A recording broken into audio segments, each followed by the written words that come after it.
நான் என்ன சொன்னேன்னா, உங்களோட ஈவு இறக்கத்தை எதில் காட்டணுமோ அங்கே காட்டுங்க. இப்போ புலிகள் எண்ணிக்கை கம்மியாகுது, சிறுத்தைகள் எண்ணிக்கை குறையுது, அங்கே நான் காக்கணும் அந்த உயிரன் பேசுகிறது அது கன்சர்வேஷன், பாதுகாக்கணுன்ற எண்ணோட்டம் வேற. லட்சக்கணக்கில் பெருகி போயிருக்கு, அதற்கு உண்டான ஒரு இது கிடையாது.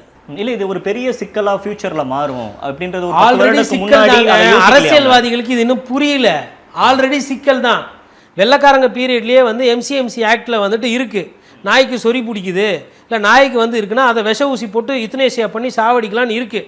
அந்த சட்டத்தை செய்யறதில்ல. உபயம் இவங்க நம்ம மேனகா காந்தி அவங்க தான் அந்த வியாபாரத்தை ஆரம்பித்து வச்சாங்க.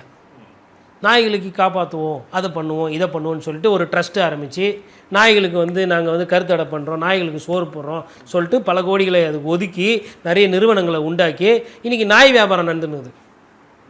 நான் நாய் வேணான்னு சொல்லவே இல்லை. நாய் எல்லாம் வீட்டில் வச்சு அடுத்தவங்களுக்கு பாதிப்பு ஏற்படுத்துது அப்படின்னா சொல்லுவாங்க. ரோடு நாய் யாருன்னா திருட வந்தால் ஒரு பாதுகாப்பு குரல் கொடுக்குறோம், அதெல்லாம் அந்த காலம். அது ஒரு நாய் இருக்கும், அது தெருவை பார்த்துக்கும். இப்போ தெருவில் 8 நாய் 10 நாய் இருக்குது. இன்னொன்று இங்கே வேப்பேரியில் வெட்டினரி காலேஜில் நிறைய பேர் என்ன பண்ணுவாங்கன்னா, வளர்ப்பு நாயாக இருக்கும், செல்லப்பிராணியாக இருக்கும், அதுக்கு நோய் வந்தவொன்னே அதை அனாதை மாதிரி விட்டு போகிறாங்க. நிறைய பேர் வயசானவங்க அப்பா அம்மாவே அந்த மாதிரி விட்டு போகிறாங்க. நாயை எல்லாத்தையும் வச்சு சின்னையில் குழந்தையில் இருக்கும்போது நல்லா அழகாக இருக்கும், தடி கொடுக்குது. அப்புறம் ஒரு சில நேரத்தில் நாய்க்கே புத்தி சரியில்லை, ஜிம்மி 2 வாட்டி லொடுக்குன்னு பிடிச்சி போகுன்னு பிடிச்சின்னா அந்த நாயை விட்டுற வேண்டியது. அந்த நாய் ரோட்டில் போகிற வரவங்களெல்லாம் தெருத்துருது.